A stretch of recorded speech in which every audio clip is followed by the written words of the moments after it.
So Matt from Carparison recently got in touch. He's seen a couple of my videos and wondered if he would like to do a video where we're just basically chatting about the industry, and I jumped at the chance. So Carparison are quite a large online car leasing broker, and basically in much the way that lots of the comparison sites work, they're comparing lots of different deals. Great thing about their business is it started off as a digital business, therefore it's perfectly set up for the way business is done nowadays, which is, let's face it, over the phone or online 90% of the time. I had a really good chat with Matt. Hopefully it's fairly self-explanatory. Key thing that Matt said to me, I don't know how many times, he mentioned it in the interview and again when we chatted afterwards, was about shopping for the deal and not the car, which I recently did a video on, which there's a link to up there. Check that out, it's so important. Hopefully you like this chat. It is recorded on Skype. The video and sound quality might not be perfect, but it is what it is with these kind of things. But hopefully if you're interested in car leasing or car finance in general, you'll find this really interesting. Enjoy.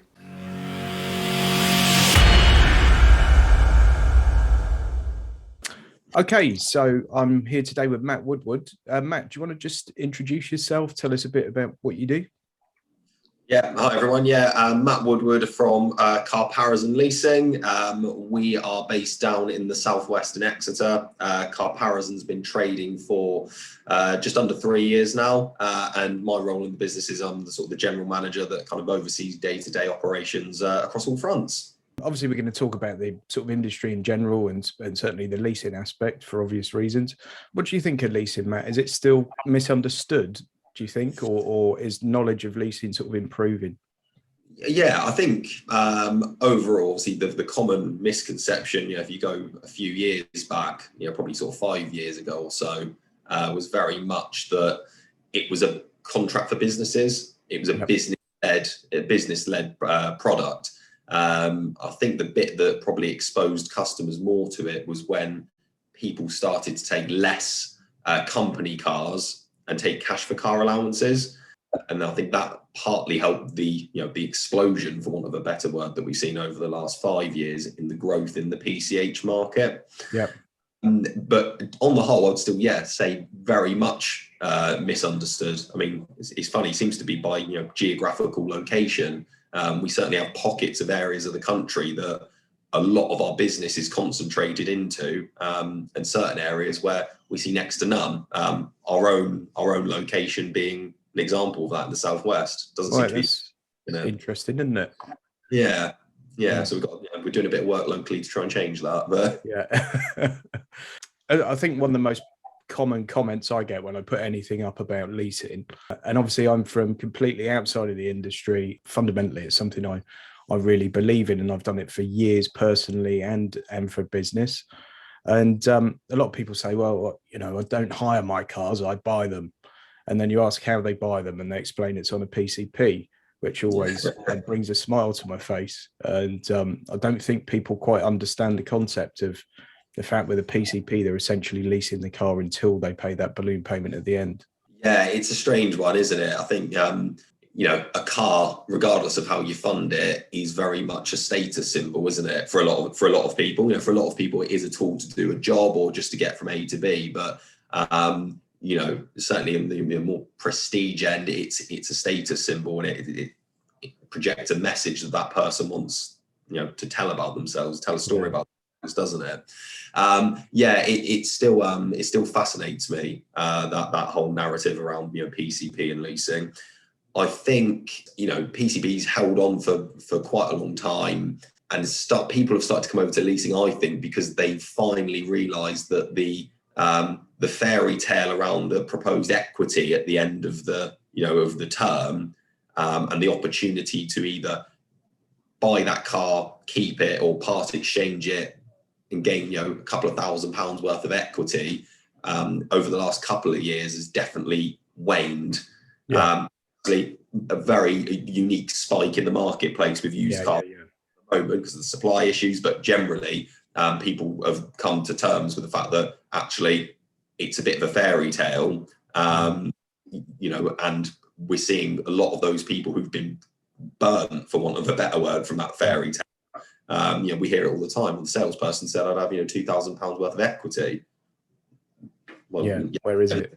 Where is it? Where is it now? If you were banking on using that for your next deposit, then perhaps leasing would have been a better option for you. Yeah, sure. On this supply issues that you mentioned there, do you think do we get any sort of rumblings from in the industry of when that might ease? Yes, I mean, it's interesting how all the different manufacturers have been affected, really. So, for an example, the ones that seem to be doing pretty well and keeping their heads above water are sort of some of the far eastern brands. Yeah. So Hyundai, Kia, those sorts of brands are doing pretty well in the face of it. I believe a lot of it because some of them actually make their own semiconductors. So they're able to control the supply chain a little bit more, which is great news for us. But interestingly, Tesla and Polestar as well, positive news coming from their camps. There's stock on the ground and coming for Q4. In fact, we just launched a deal on the Model 3 last week, that looks great in the marketplace, and it's sort of as competitive as it ever has been, which is great. Yeah, I think the sort of more European brands, I think by the end of Q1 2022, will certainly be getting closer back to what normal looks like. But I suppose linking to one of your videos before about, one of the bits I love the most is, about as the consumer being opportunistic, necessarily being fixated on the car and the spec in the color and the myopic detail.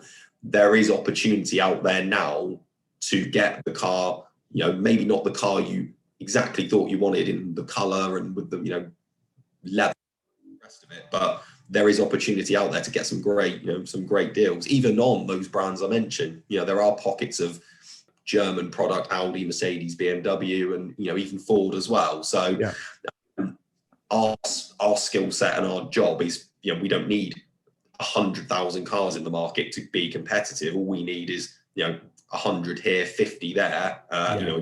Drive value through economies of scale and committing to volumes at a time. So that there is hope out there, even in the here and now. Yeah, sure. Do you think it's going to change things slightly in future? So we go to more of, say, a US model where not necessarily where you go to the dealership and they've got 500 brand new cars sitting there ready to drive off, because we don't have the same amount of land. Let's be realistic. But do you think we're going to get more dealerships ordering in large volumes of new cars and maybe having them at a storage site?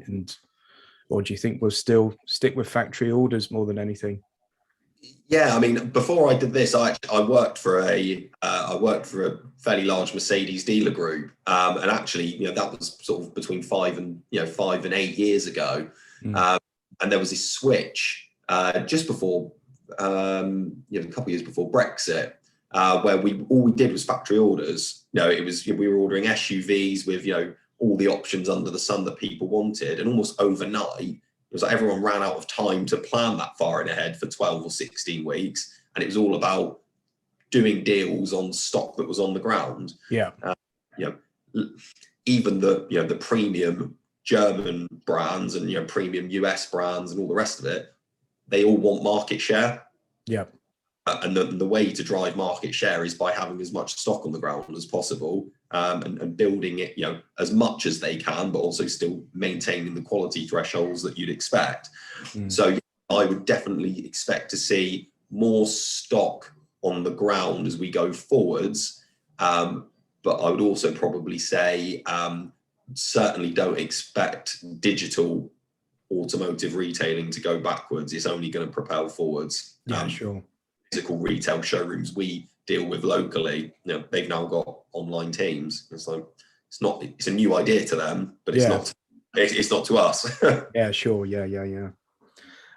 Another common one I get asked, and I must admit I have absolutely no idea on it, and I usually obviously tell people to seek professional advice, but I often get asked, what kind of credit score do you need to secure yourself a lease deal? And I know it's very, very general, and it's very difficult to give general advice on something like this. But are there markets for sort of subprime car leasing, or do you have to have generally a good credit score in order to have any chance of getting a lease? Yeah, I mean, most of the mainstream tactical deals that we put together, we work with sort of 5 or 6 of the biggest funders in the UK, as well as the manufacturer finance product as well. When people ask us that question, generally you need to be geared up to be going through a credit scoring system that's similar to if you were buying one on PCP, or even a mortgage application. You need a good level of credit to be able to secure, like I said, the mainstream deals. Having said that, we generally only advertise one deal per car on our website at any one time, aimed at the mainstream market. But there are a lot of lenders out there that can do strong rates for subprime. It's just not necessarily our go-to by way of our marketing message. But I certainly wouldn't discourage the general public from pursuing leasing if they are in that subprime category. In fact, there's probably more lenders that will look at subprime leasing than there are purchase products, as an example. Where to look and who to speak to. But that's obviously where brokers and like ourselves come in, and we can qualify the customer appropriately to do that. Yeah. And how do you think the car subscription models might change things in the market, if at all? Yeah, that's a really interesting one at the moment. It's the next, it's the next hot topic in our world. It goes back to what you were saying a moment ago with the perception of the customer not owning the lease vehicle. This is obviously then one more step removed from that. You can't even sell yourself the idea that you're owning it if you're owning it for 3 hours a day once a week. That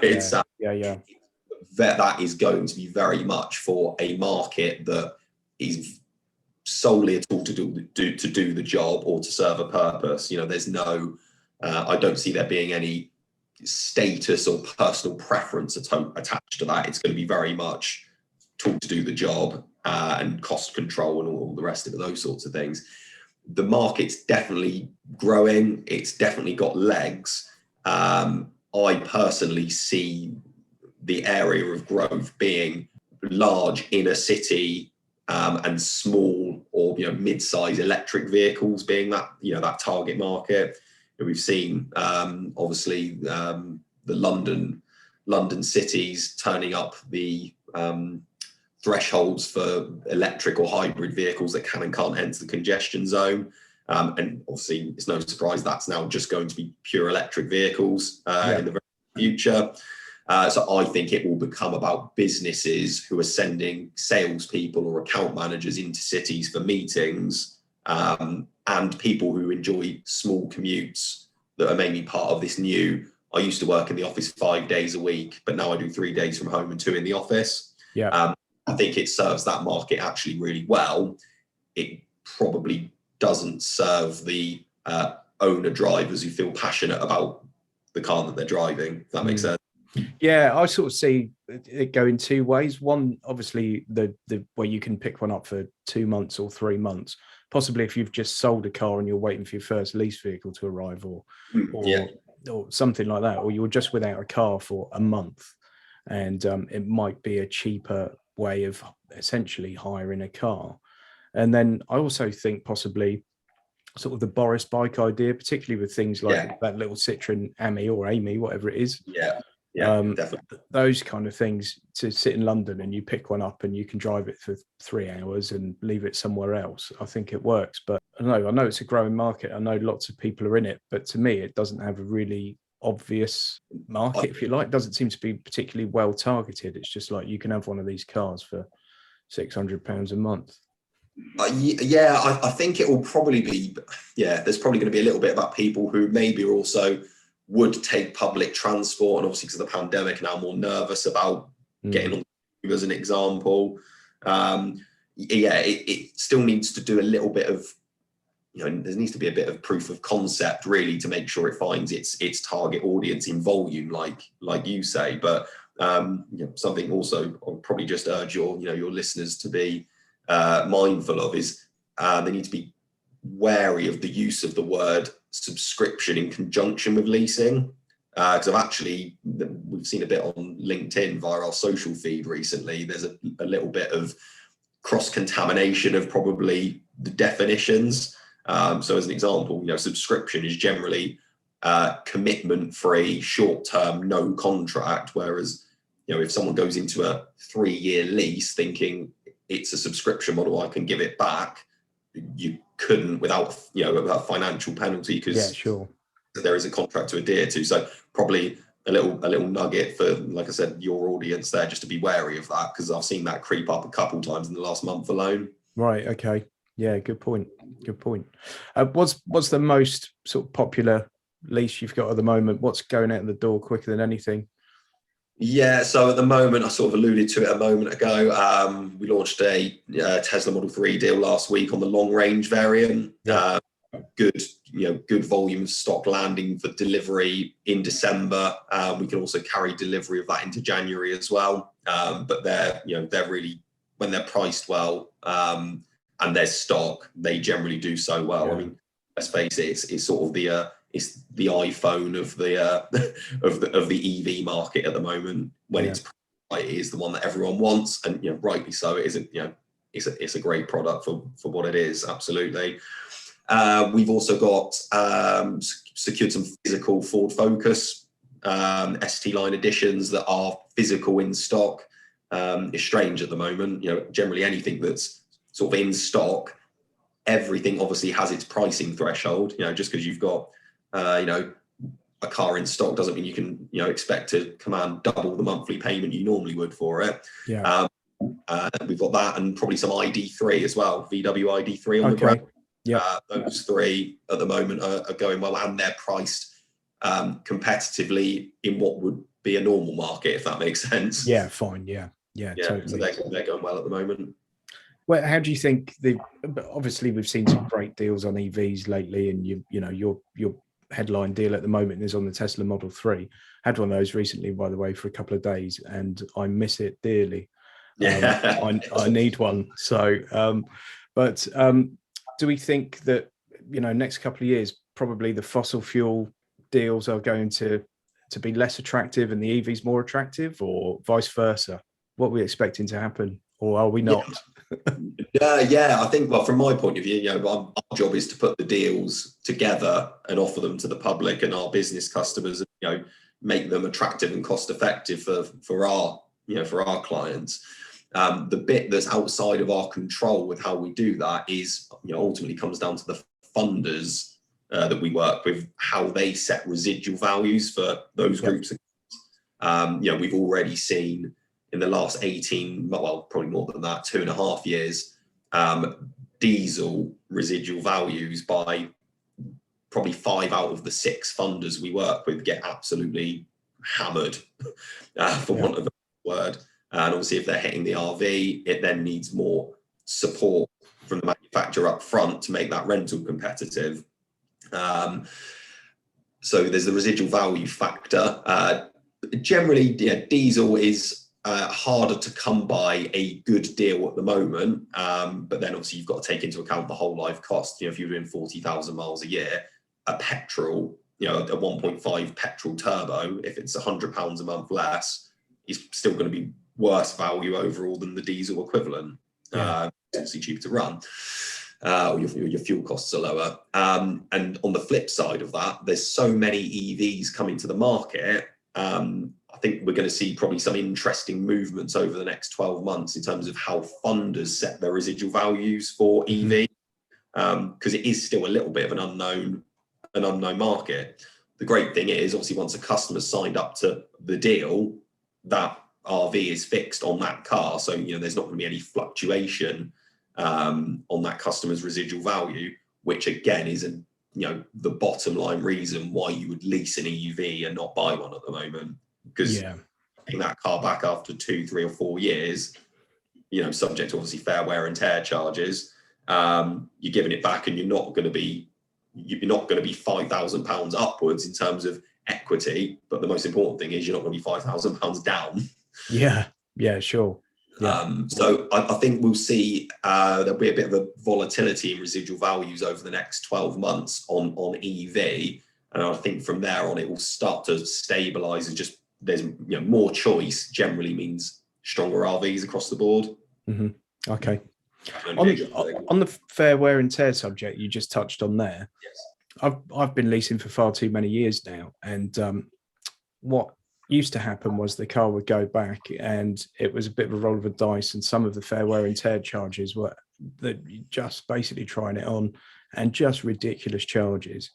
And I've had 2 cars go back in the last couple of months. You now obviously get a list of charges that will apply if something happens, and they seem to be extremely reasonable.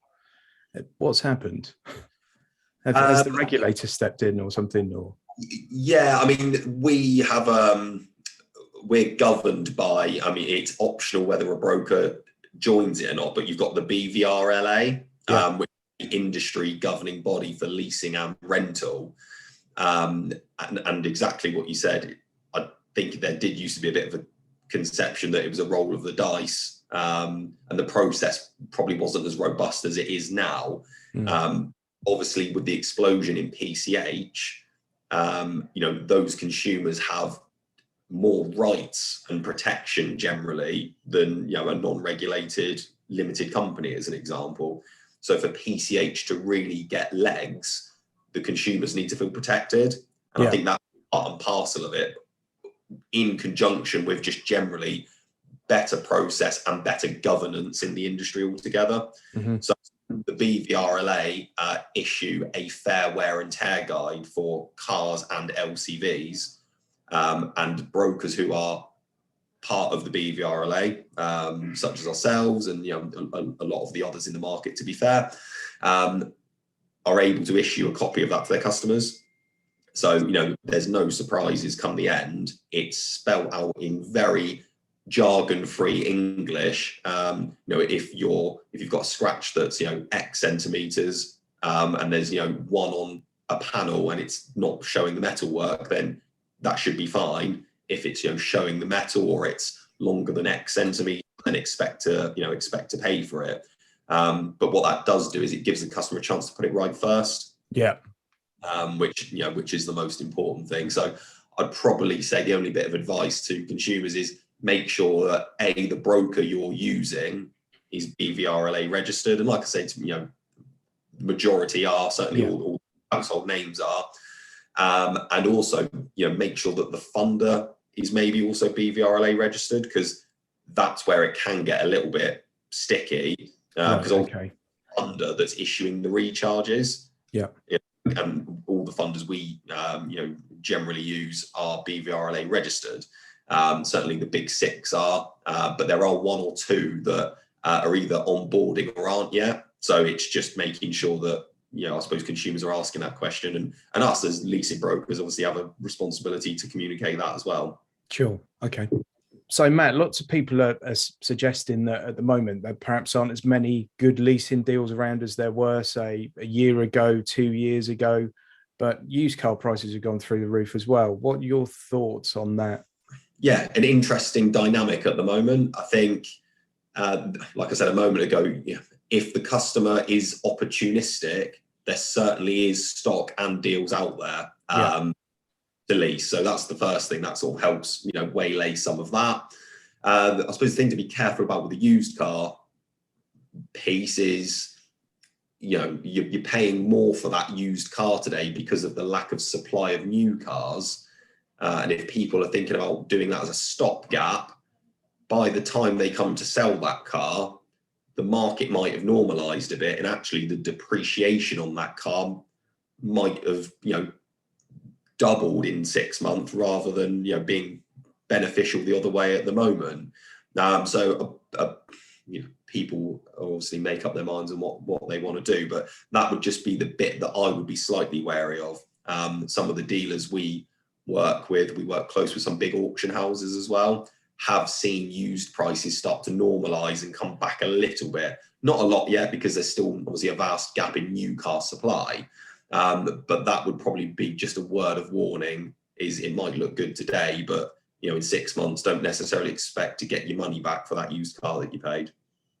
Yeah, this is a trap that I've just fallen into myself, but albeit with eyes open. I've just changed my sort of day job, and fairly unique set of circumstances. We already lease 1 car. Obviously, I'll be on a probationary contract in a new position, albeit I expect them to keep me on. I certainly hope so. but I didn't want to get into a second finance arrangement, had a bit of cash from redundancy. So I've bought a car, but I've bought a car knowing that I've probably paid 20% more than it's actually worth. And when I come to sell it, I'm probably going to take a bit of a bath on it. I'm also doing crazy high mileage in that car as well. So it's a fairly unique set of circumstances for me, but certainly I've bought that car knowing that probably if I get rid of it in a year when things are a bit more stable and everything else, I'm probably going to take a hell of a hit on it. But I've at least had a bit of peace of mind in the short term. But I think a lot of people at the moment are thinking, well, I was looking at these leases last time around 3 years ago, and they were a bit cheaper than this. And obviously that's a difficult thing to compare the prices 3 years ago to now. But again, as you said, and as I've said in a million of my videos, if people look for the deal rather than the specific car, I mean, a guy just got in touch with me yesterday to say he'd been looking at, I think, a Skoda Kodiaq or a Karoq, fairly low spec. And he's ended up getting a Seat Tarraco, absolute top spec with loads of options on it for £100 a month less than the sort of, entry spec Skoda. And essentially, same car. That's so easily done. And if people do continue to look for these deals, the world is your onion, as Del Boy used to say. So and the market is, I've been in this sort of broker world, whether as a broker or on the dealer side doing some supply for almost 10 years now. And if there's one thing I've learned, it is completely cyclical. The dynamic that's great to look at, because it's such a good example, is you've touched on there between sort of the Seat, the Skoda, and almost VW to an extent. It's all the same car. Yeah. But 1 minute the Tarraco is the one that everyone wants to push, and Kodiaq is having a facelift, so that sort of goes off the radar. And then it won't be Tarraco, it'll be Tiguan Allspace. Again, between the German, your BMWs, your Mercedes, and your Audi, they seem to work in sort of 2 or 3 year cycles where they're pushing different product at different times. So a great example we have is C-Class Saloon. 3 years ago, it was just everything was C-Class Saloon. Didn't really do a lot of A4, didn't really do a lot of 3 Series. But recently that's just turned off, and we've done particularly well with A4 over the last sort of 9 to 12 months. And even A6. So it's, like you said, it's just about the customer being completely eyes open to if they can find a close comparison, or for us to present a comparison to them that maybe they didn't necessarily think of. But again, so that's sort of our job, to present the value. But very cyclical. It's very, very rare where someone comes out of one car 3 years time, they can go back into it, even for £10-20 a month more, because obviously there's native price increases anyway. It's a challenge that we come up against daily with our retention base. Makes it fun though. I'm sure. So Matt, what are the top deals at the moment? You've mentioned the Tesla already, but what else are the kind of the hot deals that we can find at the moment? So there's plenty about at the moment. Like I said, I mentioned the Tesla Model 3 long range. We've got the Ford Focuses that are physical in stock, ready to go. For those who want maybe a smaller EV, there's a cracking deal on Smart 44 EQ at the moment, which is extraordinary value stock. From a factory order point of view, there are some manufacturers coming back with a little bit of certainty. We've got some good offers on Mercedes-Benz CLA, and there's some good offers as well on new Nissan Qashqai, also with sensible lead time. Okay. And just before we did this, I think you mentioned that some Polestar 2 as well. Is that right? For those who aren't exactly drawn into the Tesla brand, the direct competitor is the sort of Volvo Geely backed Polestar 2. In fact, I think it's their marketing campaign for the car go live last night, which looks good. We've had the benefit of driving that car firsthand here at Carparison, and it is a very, very worthy competitor to the Model 3. So there's stock on that, and they're good value as well.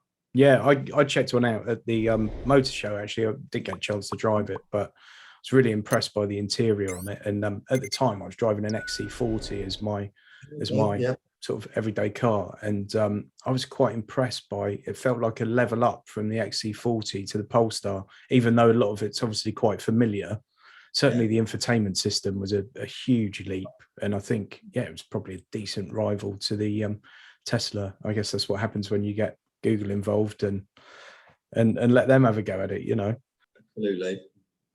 So Matt, give us a shout out. Where can people find Carparison? Yeah, so we are on Instagram at Carparison Leasing. You'll also find us on Twitter, Facebook, Carparison Leasing. And our main landline that you can catch us on is 01395 200 331. Great, brilliant. Thanks very much, Matt. It's been really good to chat, and hopefully we'll do it again sometime. Yeah, great to chat, Jim. It was really good. Good to get some of the insight that you're seeing from your side of things as well. Great, thanks a lot, Matt. There you go. I hope you enjoyed that, everyone. One thing that stood out in that for me, obviously at the start, I said about the shopping the deals and not the car, which, as you know, I've been talking about in my videos for quite a long time. But the fact that there's pockets of people that lease cars all over the country, and you know, in my part of the world, the southwest, it's not as popular as it is in some others, which I found really strange. The other thing we had a little chat about when the cameras went off was Matt was saying that there's a bit of doom and gloom in the industry at the moment, and there's basically no need for it. There are still plenty of deals around if you're not transfixed on a certain car, and there's plenty of stock coming in. It's just, you know, when it comes, you've got to jump on it fairly quickly. Just have an open mind and jump on a deal when you see it, I guess. So thanks a lot for Matt for coming on. I spoke to a couple of the people at Carparison while we were getting this set up, and everyone's really nice and friendly, and they've obviously got a bit of pedigree in what they do. So yeah, go check out Carparison. So if you want to see that video that Matt was talking about, the shop the deals and not the car, check it out. There's a link to it just up there. YouTube thinks you'll like it, and thanks for watching, and see you next time.